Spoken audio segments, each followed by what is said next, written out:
All right, we are gonna watch some shorts today. So let's see what kind of slop the algorithm's gonna give me. Okay. Are you kidding? That's unfair. She made those. I need to calm down. Everything's fine. Amanda. I'm an adult. Okay. Are you kidding? That's unfair. She made those. I need to calm down. Everything's fine. I don't know what this is. Who are these people? What is the context here? I don't care. This is weird. I don't know what this is. Hey, Mom. Yeah. Hypothetically, let's say someone I know has a corgi, my dream dog, and that corgi had puppies, and I had the money to get one. Do you think maybe we had, like, room for another dog, maybe? I don't know that we need another dog. Hey, Mom. Yeah. Hypothetically. There's no way. Let's say some. There's no way that's real. Like that's a good skit. It's nice. It's good. It's lazy for cashiers to sit down, and it's weird to care. Work shouldn't be an endurance test. Let them sit. We're not doing a survivor challenge. You don't think people can sit down and work at the same time? You're going to be real mad when you find out what an office is. Yeah, no kidding. You know what though? It's like I feel like, not to take this too seriously, but I feel like retail it's full of people like leadership in retail is full of people who don't have any power in other aspects of their lives, so they have to exert any type of control they can over people. Like people get really mad about you sitting down at a retail job. Like if there's not a lot of traffic, customers aren't really showing up, or it's a quieter part of the day, then sit down. Like who gives a shit, But a lot of managers, like, they don't have any power in life, so at the job they're like they are like they're like a damn drill sergeant. Like I've worked in retail before, and my wife has too, way more than I have actually. And I remember she has stories of that. I have stories of that. There are people in those leadership roles that will fucking be on you because they don't have any power or control in other aspects of their lives. People just pass. Oh. Whoa. People just pass. Oh shit! That hurt her. Look at that smile. She's like, "Fuck, you're right. He's right." That broke her. Oh shit. That's fucking nuts, dude. Can't wait to not sleep at all on September 11th. I know you're from the UK, question mark, but reading this as an American is really, really funny. Why? It's about 21 Pilots? Their new album is out on September 12th? There's 21 this time! Can't wait to not sleep at all on September 11th. I know. A lot of pilots. And this is historical figure, and they fought for the rights for all people. All people? Yep. Of all races? No. No. Okay. So when you say all right. And this is historical figure, and they Look, teaching American history isn't that hard. You can talk about how our founding fathers did fight for rights of what they saw as Americans at the time. They had no idea that this country would evolve in such a way. But I will say it only took about 100 years, maybe less than 100 years, for actually, yeah, it was less, for slavery to be abolished. So clearly the culture did catch up. We did evolve pretty quickly. Like change takes time. Even 100 years for something to change that drastically, to go from a slave kind of culture to we abolished it completely. I think that's pretty impressive. I think it's awesome. I think we should celebrate that. So I think there's a way to teach American history to still take pride in where we came from and how far we've come, and the fact that we started off with freedom of speech and the Constitution, the Declaration of Independence, all these really great things. I think the fact that we started that way is awesome.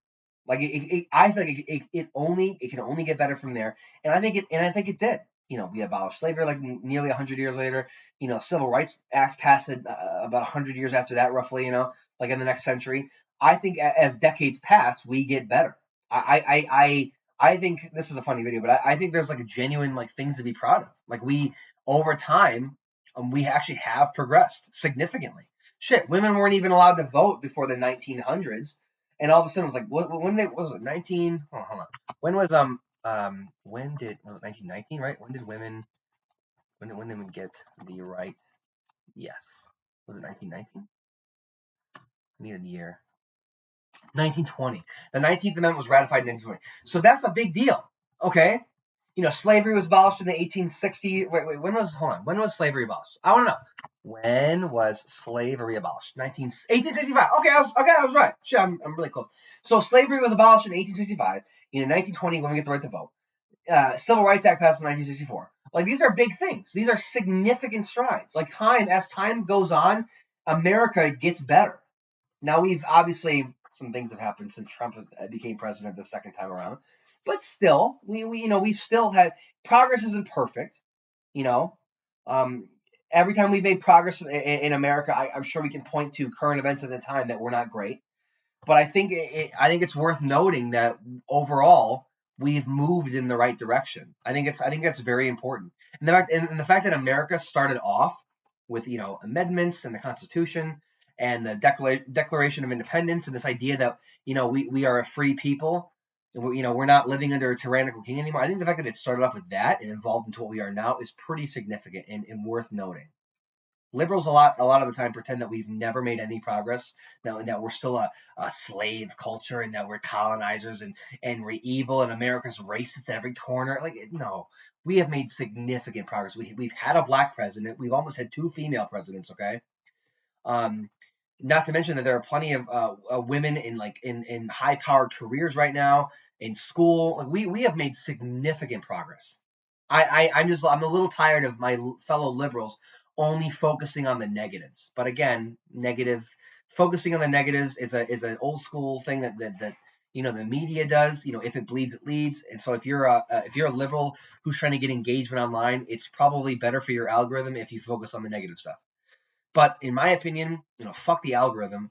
We have made significant progress. America has headed consistently in the right direction. Now, I think this Trump administration, I'm hoping this whole MAGA thing is a hiccup in an otherwise proven history of going in a good direction. But we'll see. Only time will tell. But I'm not giving up. And I'm not going to sit here and say that America sucks and it's evil and everything's racist. It's not. Okay? It's not. Like I said, we've had a black president.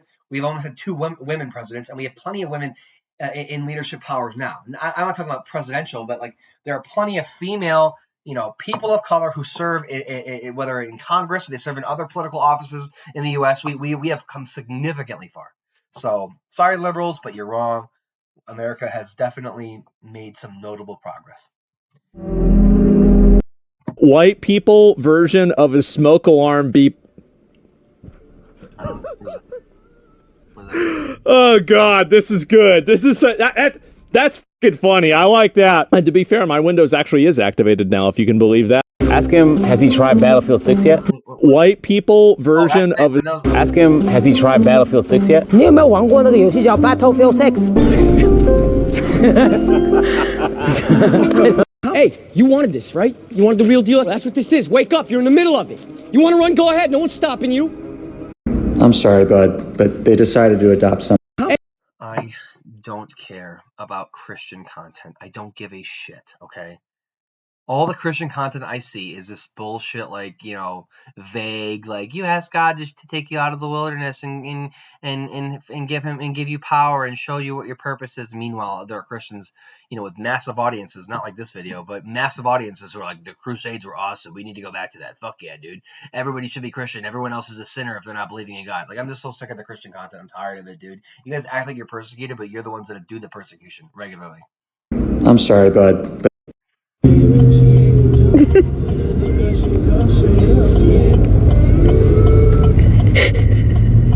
Are you okay?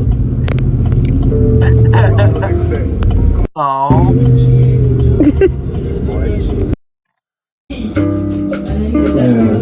Holy shit. He said what? Another thing you could do is just eliminate anybody being able to vote until they reach the same age that they could become president of the United States. No, stupid. You know what we should do? We should have the voting age be 21. We should make everything 21. Voting, smoking, drinking, what else do we have? Purchasing firearms unanimously should be 21. I know there are certain ones that you can get at 18, but then other ones you can get at 21, depending on where you live or whatever. I'm just saying, make everything 21 baseline. Okay, not talking about run for president, but voting, drinking, smoking, buying weapons like firearms. All of it should be 21. Or honestly, I'll go a step further, 25. your brain, where our brains don't stop developing until what? 25, 26, right? Isn't that what that is? So just have the age for all that stuff to be 25. Fuck it. At that point, why not? Because I don't know if I want 18-year-olds who are super easy to persuade and susceptible to propaganda that they see on TikTok or X. I don't know if I want them voting. I certainly don't want them buying certain firearms. So why not push everything to 25? When your brain stops developing and you're like who you are, for the foreseeable future, 25. Perfect. Easy. Is that not 35? Mm-hmm. So you think that everyone under 35 should lose the right to vote? Why shouldn't everyone under 35 that be was the most boomer shit I've ever Why heard. shouldn't everybody under 35 be able to be the president of the United States? This is a stupid argument, though. Why is Joe Rogan going, oh, yeah, Andrew Wilson destroying a feminist? Fuck yeah. That's a stupid argument, though. Why is everyone... like, what? What? Well, because they don't have the... But they're still... No. The argument for somebody... Okay, the argument for someone who... not allowing someone under 35... Damn, Daddy. Wow, Daddy. Okay, whatever, dude. I'm calling myself Daddy. Give me a break. Anyway, give me a break. The argument for somebody being under 35, not letting them run for president, I think that's not a maturity thing. I think it's like it's like a life experience and a career experience thing, right? Like the office of the president is the most significant position a person can have in the United States, or really the free world in general. So I think keeping the limit at minimum you have to be 35. I think it's fair because at that point you've had since you're 20, 21, 22. You start working after college, your first real job after college, assuming you went to school, but you have to have a degree. They're not going to let you run if you don't have one for the most part. You graduate college 22 years old, and then you work from 22 to 35. That's like that's a long time. You've spent almost 15 years building a career. I think 35 is perfectly fine. I think that's a good argument for that. It shows that, hey, I've had almost 15 years of building a solid foundation, and here's all my experiences. I'm ready to throw my hat into the ring. And a lot of people who run for president are significantly older than that. I don't think there's a bad argument for having the minimum age be 35, and I don't think he has anything. I don't think he's defending it really well. Why? Answer the question. Because they do not yet have the experience in politics. Yes, I don't think. But experience doesn't equate to like to run an entire country. But you can't be president. Legislatively, yeah. Below 35, yeah. From 18 to 34, all of these people are impacted at the same level. No, they're not all impacted at the same level. People between the ages of 18 and 25 are mostly living at home. And their parents are the ones who are mostly impacted by legislation, not them. And their parents should actually probably have more say than them because they're dependents on them. If the founders didn't think you should be president of the United States till you were 35, I don't think they wanted you to vote either. Wait, no. That's so stupid, though. Like, that's dumb. Like, that's not even a good argument. But this woman, this liberal, she's been making the rounds because she was on that Jubilee video and she blew up for some reason. She doesn't know what she's talking about either. Look, I'll tell Andrew right now. This guy, he doesn't know what he's talking about. It's his word vomit. He doesn't know anything. He just sounds confident, right? He sounds confident. That's all you really need anymore. You just have to sound confident. You don't have to know fucking jack shit. You just have to be confident, right? The argument for the 35 age requirement is that at that point you've had, from 22 to 34 or 18 to 20. Yeah, fine. I'll just say 18 because education matters too. From 18, college to 20 to 34, you've had college. You've had a master's degree program. You've had at least, I don't know, 10 years, roughly 10 years of work experience. Like, let's say you graduate college at 22, do a master's program for 23, 24, boom. From 24 to 34, you're working. 24 to 35, you're working. That's a decent amount of experience. At that point, you've been in the working world. You've had some wins. You've had some losses. You learn how your local area of government works. You learn how the government at the national level truly functions. You see how it affects you, how it affects your friends, family, whatever. I think at that point, you've built enough life experience to throw your hat into the ring. I don't think we should raise the age of voting to 35. I don't think it's the same thing at all. You can vote. You can still be informed. You can still be affected by policies in your 20s. Especially if you're living on your own or you're in college, you can still be affected by certain policies, right? Like, you can still be informed enough to vote. I don't think voting is the same level of running for president. There should be a minimum age to run for president, fair. But raising the voting age to 35 based on what? Why do you have to have almost 15 years of experience after you graduate college to vote? No, all you have to do is go online, read the person's policy positions, maybe watch a couple of debates, or go to your local town hall, and that's it. It's not hard to get informed. He's acting like you have to be like at a certain maturity level or experience level to make an informed decision. No, you don't. No offense to Andrew Wilson, but when I was 22, when I was 20, I knew more than people twice my age. And I knew that because of experience, going to certain gatherings, social gatherings with friends, family, in college or at home, hearing people who are older than me talk about the world, articulate their certain positions. And I thought to myself, like, wow, wow, these people don't really know what they're talking about. They're just kind of like, they're angry, or they're making decisions based on their emotions. They don't really actually know like what they're saying. I remember being here. I'll say this because it's anecdotal when you talk about personal experiences. When I was in my 20s, my early 20s, visiting home, on college break, right? I remember being around my dad and his friends and family friends and his wife. And I remember, like, I hear these people talking. And I remember feeling this way when I was in high school too. I've always been really smart. I'm blessed to have the intellect that I do. But I remember being at home in college, and I'm sitting there, I'm thinking, like, well, these fucking people have no idea what they're talking about, dude. It's stream of consciousness. It's word vomit. It's fears. It's stuff that they watch on Fox News, or stuff that they just hear on the radio. Oh my God, I did it again, dude. Fuck it. We're gonna keep the lights off, I guess. Fuck it, dude. We're gonna be in the dark because you can still see me. Actually, I want to turn them on. But I remember just being there. I remember listening to these people, and I'm like, wow, like these are adults. These people with careers, with a lot of money and influence, and decades of work experience, and they don't really know what they're talking about. They don't really know anything.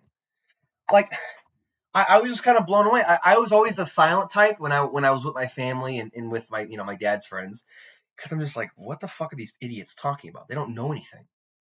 They're talking about things that they saw on Fox News or things they saw on MSNBC, and they're drawing parallels to things that don't even make sense or exist.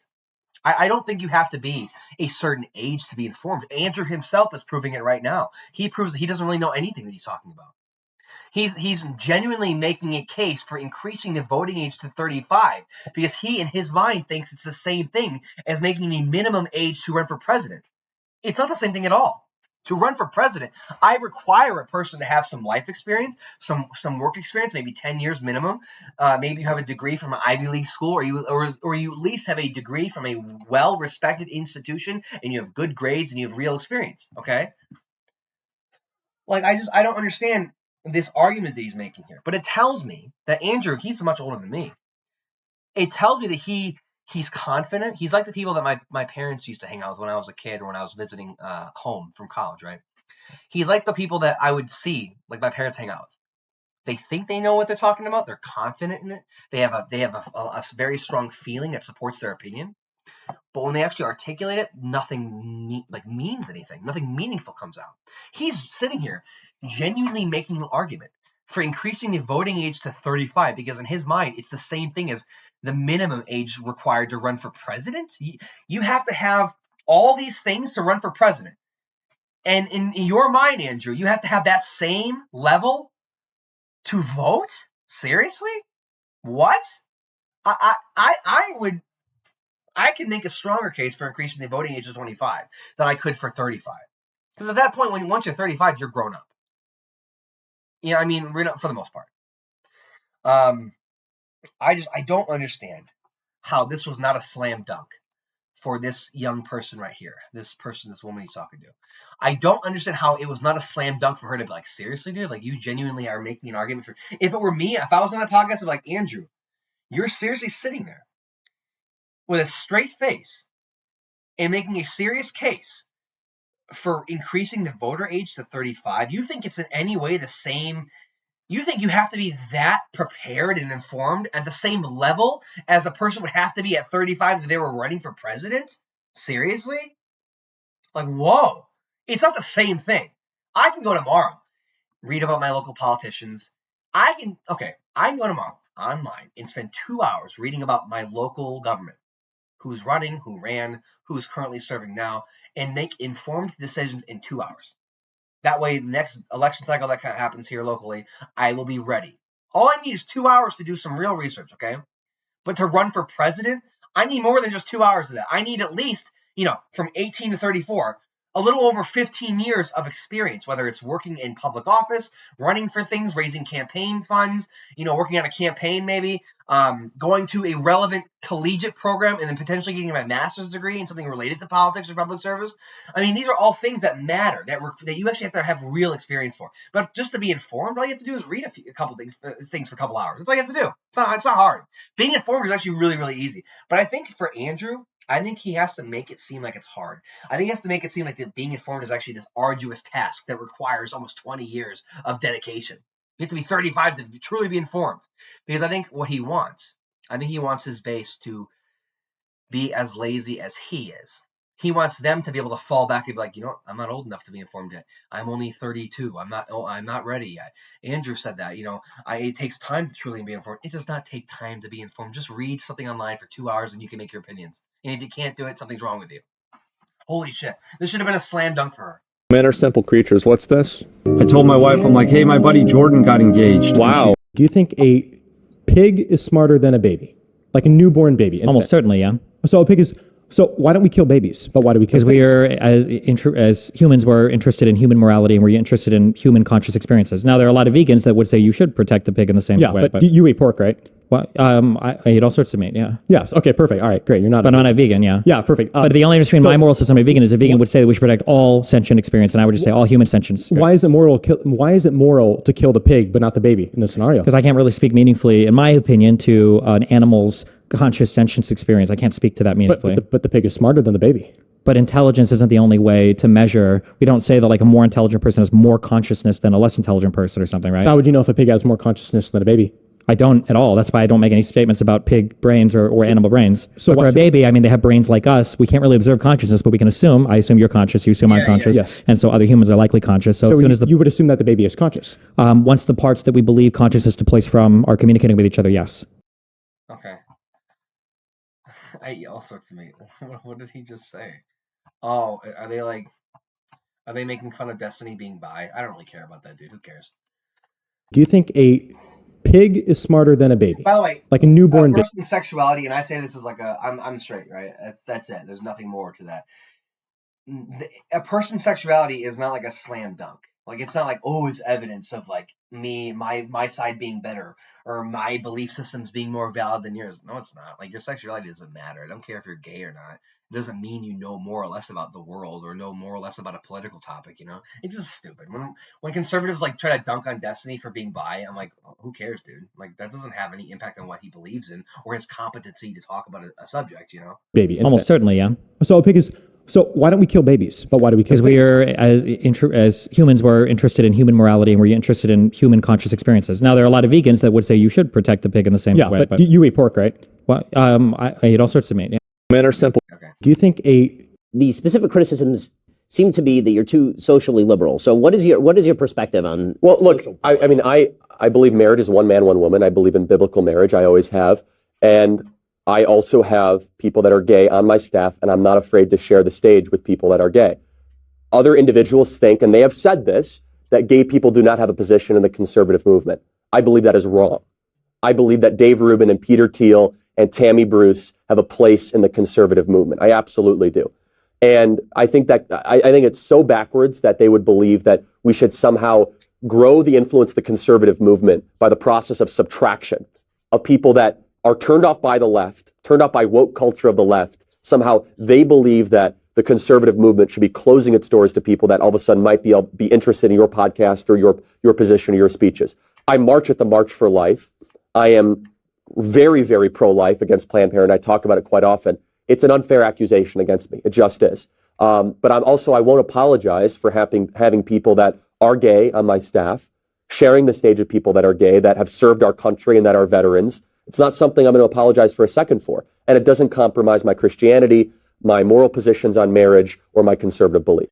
I wish he were still alive because I'd like to talk to him honestly about this, but because he has the belief that I'd like to be able to dissect and talk about because it's his belief. Or I want to know how he thinks about it because he says, yeah, he won't not share a stage with a gay person. We'll go like, cool, I agree, that's awesome, okay. but he believes marriage is between a man and a woman. So does he mean like marriage in like an institutional sense, like inside of a church, or can a homosexual couple can go to a state courthouse, which is not a church building or run by the church? Can they get legally married? Like, are we talking about marriage in a legal sense? Or are we talking about marriage in like a religious sense? Because if that's the case, then I'll meet him halfway, or any conservative halfway on this. I'll say, yeah, fair.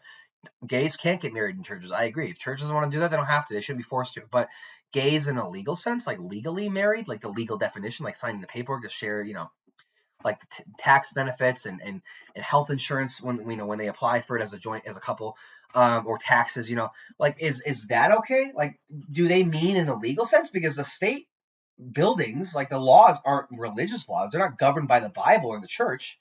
So I'm curious because if this whole gay marriage thing is all about specific criticisms is all about gays can't get married in churches, then I will agree with them on that. Churches should not be forced to do that. But what about the state buildings? What about like the local courthouse? It's not a church function. It's not a church instrument, right? It's just a function of the state government. I want to know what they think about that. Do you have stuff in your coat right now? No. No? Okay. Employees said they saw you stuff from your basket into your jacket. If you take everything out right now, we won't even press charges. We'll just give you no trespass. I think that's a fair deal. Okay, fine. I have a hat and gloves. All right. There we go. What's your ID for? I don't have an ID. Do you have an address that you stay at? No. Man, it's just cold outside. I don't have any money. I just wanted a hat and gloves. I get it, but you can't be stealing it, okay? Right. You don't have hat or gloves? I'll buy these for her. Thank you. Thank you. That's fucking sad, dude.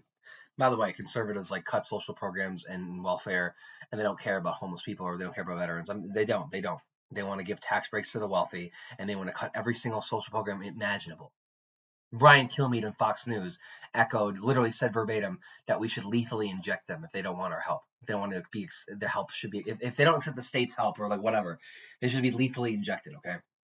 I'm telling you right now, conservatives don't give a shit about, conservatives in power do not care about the unhoused. They do not care about them at all. This is fucking sad. That's fucking sad right there, dude. If you hate Taylor Swift's lyrics, just pretend they were written by MF Doom. I was your father figure. We drank that brown liquor. You made a deal with this devil. Turns out my dick's bigger. You wanna fight, you found it. I got the place surrounded. You'll be sleeping with fishes before you know that you're drowning. Whose portrait's on the mantle? Who covered up your scandals? Mistake my kindness for weakness and find your card canceled. I was your father figure. You pulled the wrong trigger. They sent. Wait. You're messing with me. That's not Taylor's. I was your father figure. Wait. I was your father figure. And you pulled the wrong trigger. Okay. I was your father figure. You pulled the wrong trigger. You kidding me? That's real? That's a song? That's not a rap song? Damn, that's pretty hard. I'm not gonna lie. Taylor Swift's lyrics, just pretend they were written by MF Doom. Dude. I was your father figure. We drank that brown liquor. You made a deal with this devil. Turns out my dick's bigger. You wanna fight, you found it. I got the place surrounded. You'll be sleeping with fishes before you know that you're drowning. Whose portrait's on the mantle? Who covered up your scandals? Mistake my kindness for weakness and find your card canceled. I was your father figure. You pulled the wrong trigger. This empire belongs to me, Taylor. Damn, that's fucking good, man. I can't believe that this is not a rap song. What is this? Father figure? You're kidding me. Wow. Yeah, I'll just add, based on what you just said, the three most important things that you want to have. Nope. Well, someone had to say it. We're there at the water slides. My kids are 3. And this happened not once, but about 4 or 5 times. Sentences over and over again. The Bible you don't have a discussion. You don't tell my people to do anything. What do you mean, sir? What you just did. What did I do? You disrespected him. That's what you. Gay affirming church pastor gets angry at Christian for asking questions about the Bible. And why this church doesn't teach it? I'm confused. What is this? Are they like, oh my god, they're naked? They're whatever, dude. Is this a church that supports gay people? Is that what they're saying? You're being disrespectful. You're being disrespectful. I'm just asking questions. No, you're not. I'm just asking questions. I know what you're doing. Get out of my church. Mark 16:15. I don't care what Mark says right now. You should. So where in the Bible does it tell you to come into a church and treat people like this? No, actually Ephesians 5:11 says expose false fruits. Oh, expose false fruits where you can expose them outside. Okay, I'll go outside. Yeah, go outside. Can you speak with me? No, I can't. Okay, but is this like a church that's supposed to give? Okay, is it okay? Wouldn't Charlie Kirk be like? Wouldn't he not like this? Wouldn't he not want Christians to exclude gay people just because they're like gay? Like he'll share the stage. I'm struggling with this conspiracy. I've seen this around circulating. Okay, it seems like Charlie Kirk wasn't extreme enough for certain pockets on the right, and I wonder if I don't know if he was killed for it. I'm not going to say that because I only deal in evidence.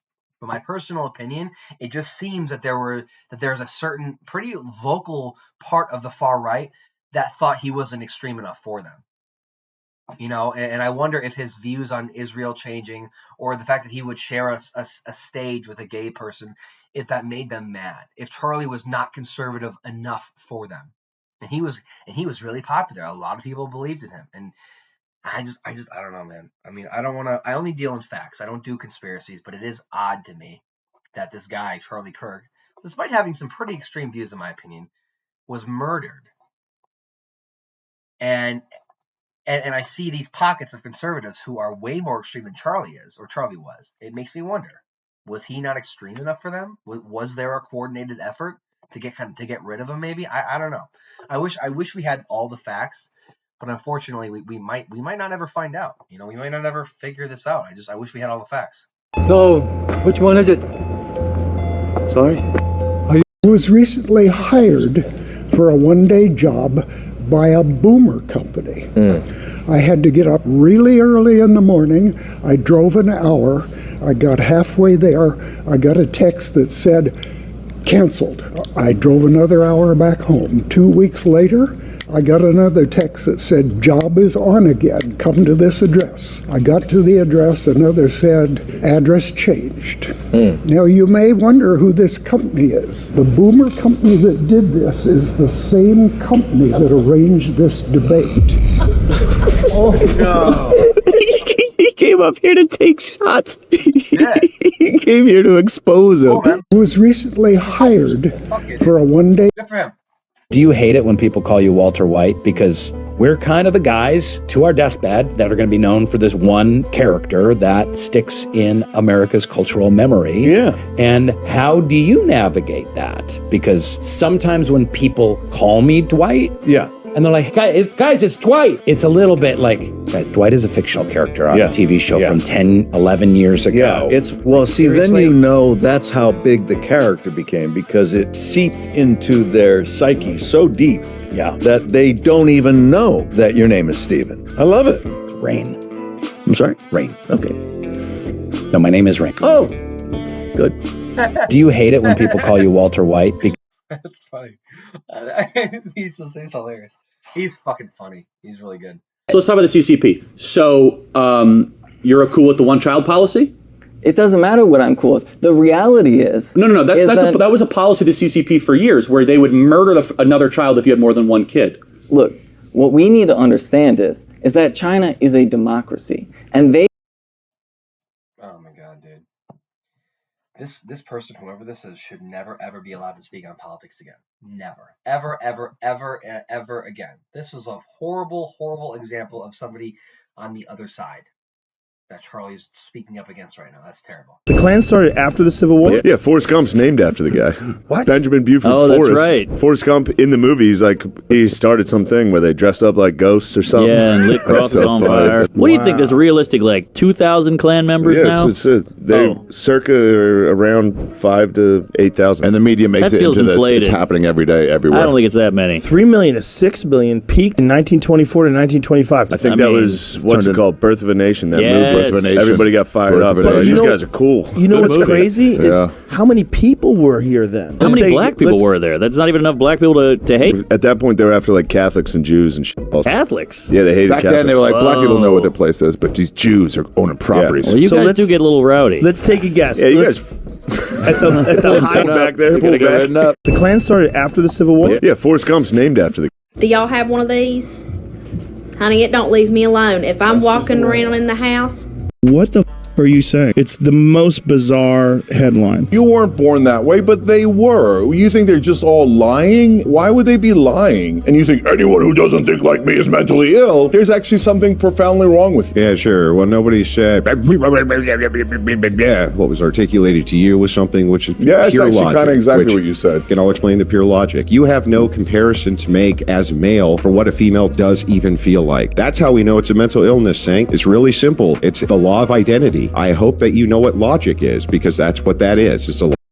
I just don't think we should be having this conversation anymore. I mean, I don't think Cenk is the right person to talk about it in support of trans people, or just recognizing that they exist and that they're real. And I don't think Andrew's the right person to speak against it. To say that it's a mental illness because you just have this law of identity that's like doctrine and proven is just subjective. I mean, yeah, there's gender dysphoria, but then there's also transness, which apparently I learned in a recent video when I was talking about something similar to this, that are two different things. You know, if you have not every single trans person has gender dysphoria, right? Like it's an interesting like dynamic. It's like if you have gender dysphoria, then you think something is genuinely wrong with you.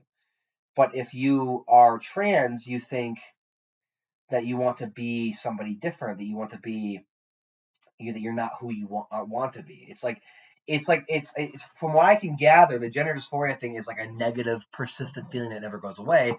Whereas trans is just like, hey, I know I'm not this person. I'm this other person inside, and I want to bring them out. I want to bring whoever that is out. I think there's a definite distinction there.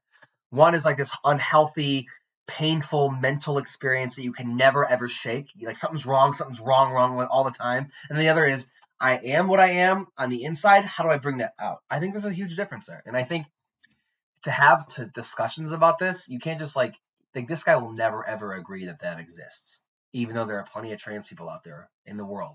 He'll never recognize that they exist. He'll always see it as a mental illness, which is why we probably should shut down conversations regarding people like him, because they're not the right ones to talk about it. They already have made up their mind, and they aren't willing to engage with any facts. None whatsoever. This guy, Andrew Wilson, is not a very smart man, but he's confident, which is why he has a huge audience. Here it is, the Constitution. Can I read a passage to you? Oh my God. Amendment 22. No person shall be elected to the office of the president more than twice. And yet you keep talking about Trump's. Maybe you should have this. Here, Bannon doesn't know what the fuck he's talking about. Okay, Trump cannot run for a third term. Okay.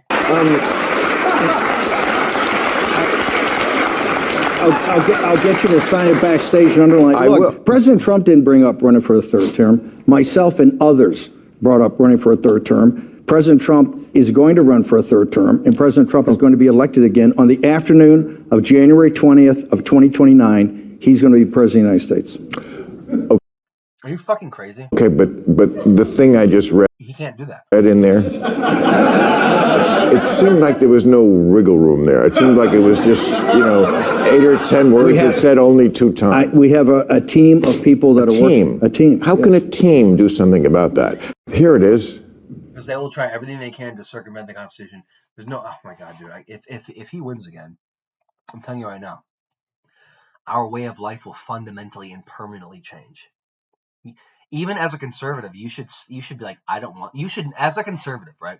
You should not want Trump to run for a third time. That's such a dangerous precedent. If conservatives act like that they care about the Constitution, they act like they care about American values, and they act like they care about our democracy and how our government works and checks and balances and whatnot. American values, American history, history of our government. They act like they love all that shit, and then they support Trump running a third time. I'm telling you right now, it will hurt liberals and it will hurt conservatives equally as much. We do not want Trump successfully running and winning for a third term. That will be the nail in the coffin regarding our democratic republic, our constitutional republic. My bad.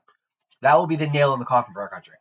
When I did my screen test, I've been asking to speak to you. Now, I'm not clinically diagnosed with it. I do have autism. It's not much of a disability, but I do need. No, you know this. Now, I'm not clinically diagnosed with it. I do have autism. It's not much of a disability, but I do need help, but I don't want to be hindered by it. Sure. What is your kind of advice for that for college students? First of all, I love your attitude and you should be applauded by that because I think that's really important that you do not allow a diagnosis to become a label that then dominates your life. Your attitude is what will end up being your defining factor. And don't ever look at what they call as autism as only a negative. It can also be a superpower.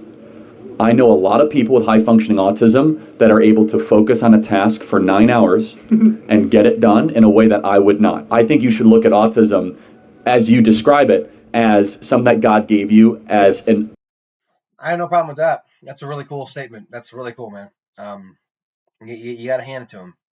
That's pretty stand up to be able to say that, you know. Cool. I had no problem with that at all. No, you know this about California. No, I don't. Well, I'm sorry, I don't. You've never heard that California is overtaxed and overregulated? That we are a one-party state where there's sort of no checks on that sort of extreme leftism. They became the birthers, they became the Tea Party. There's about a third of this country that's very hard right. Of course they love Trump.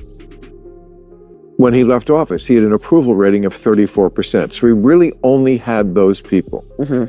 Why is he now like tied? Because the other part of the coalition are people who, they don't really like him that much.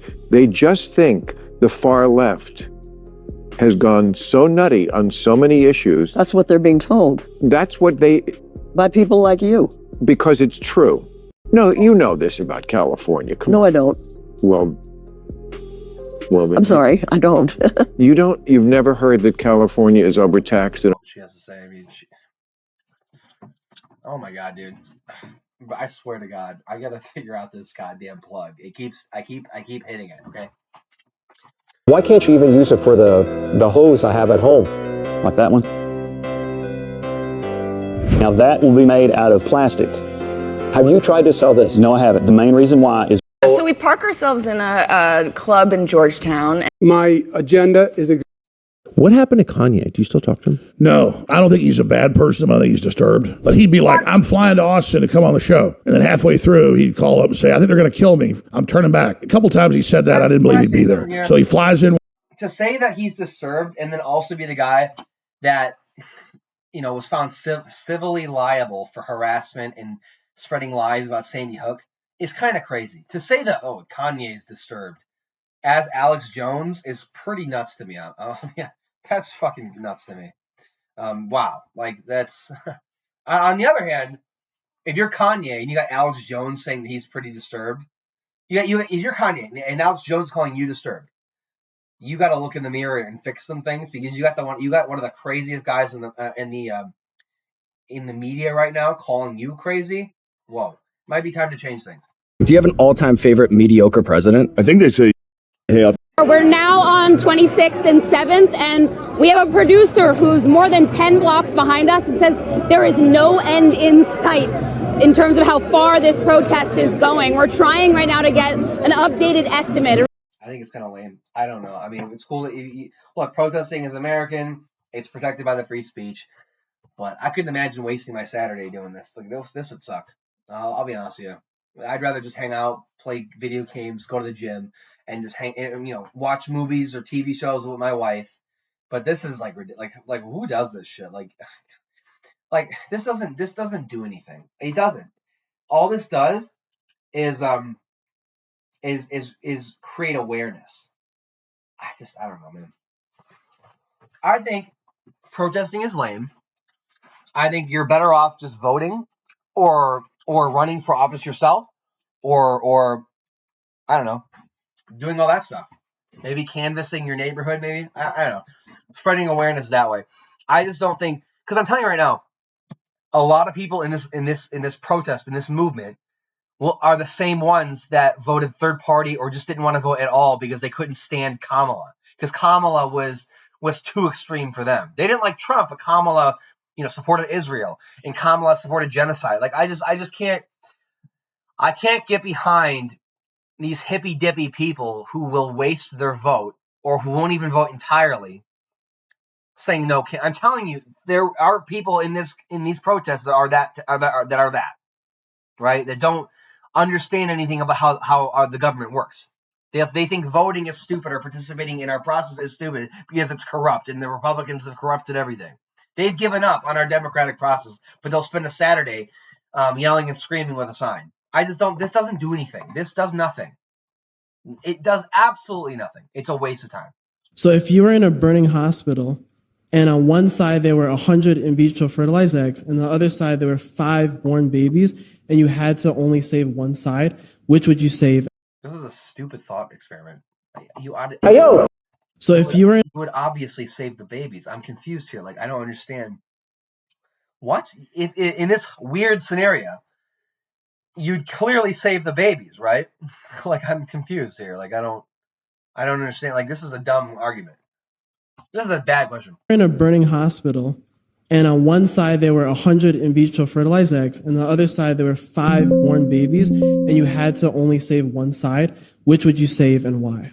Okay, so the traditional answer that anyone would give is you'd save the 5 born babies. Now you're arguing that a life outside the womb is more valuable because of viability. Right, but these are embryos that are not in a womb right now. Also, this does not define the value of life. Our sort of gut reaction as to which life is more valuable doesn't define the value of life. Here's a very similar example. Burning building, 80-year-old person, 5-year-old child. Who do you save? Right? And the answer that most people are going to give is the 5-year-old child. Does that mean the 80-year-old person is not alive? I could also give an example in which you would save the embryos. So let's say that you're on a spaceship. Hypotheticals are fun. You're on a spaceship, and on this spaceship, you have a 5-year-old child or 1,000 embryos, okay? And you're the last spaceship in existence. You are the future of humanity, okay? And you got to save one, the 5-year-old child or the 1,000 embryos. Which one do you save? Well, now you save the 1,000 embryos because the entire future of the human species is at stake, and so you want to save the 1,000 as opposed to the 1. So our sort of gut level reaction as to which life we would save, it's not a dispositive answer to whether there is value to the life that's being formed. Also, it's a weird false hypothetical because that's never the choice. Nobody is ever like, we've never seen a generation so desperate to strawman reasons to murder innocent children. What?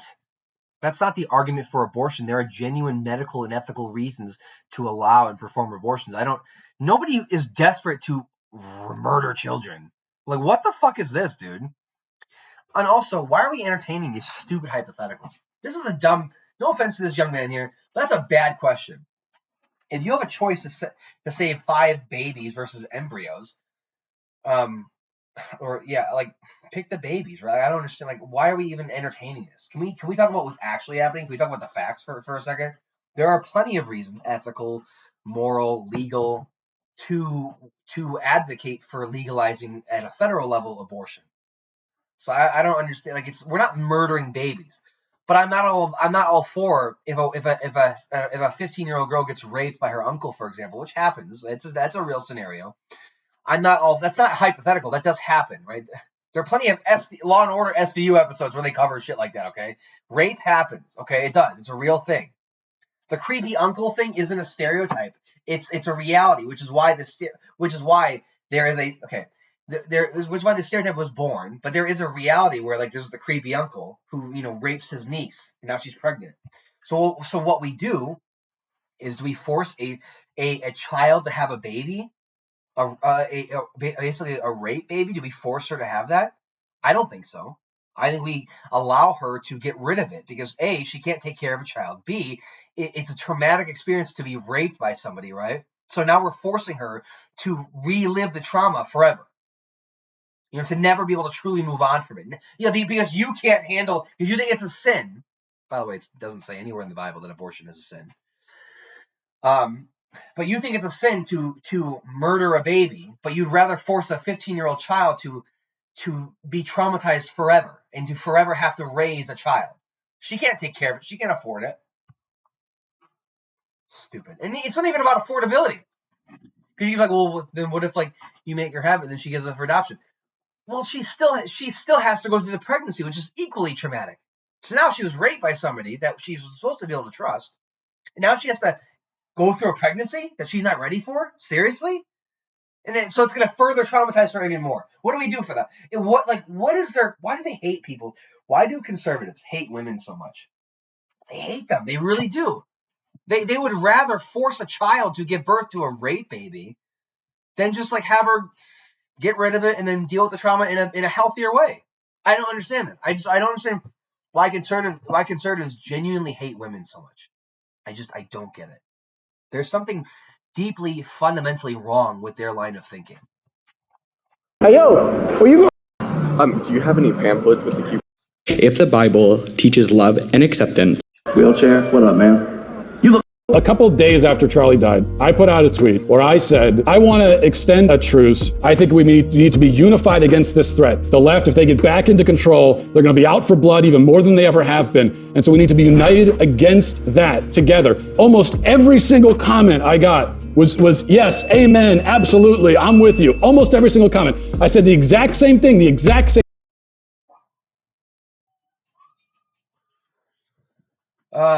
You know what? Wow, we're at like 50 minutes. I think it's good. I think it's a good place to stop here. I think I've seen a lot of really good shorts. We've seen some cool ones, seen some pretty crazy ones. Thank you so much for watching. I'm Scott. This is Cypher Division. We are here to talk about the truth, report facts. No sensationalism, no bullshit, no spin. We're here to talk about the facts. That's what we do, and we also have fun, which is why we do YouTube Shorts. So like, share, subscribe, comment below. Thank you so much for watching. I will see you guys later. Peace out.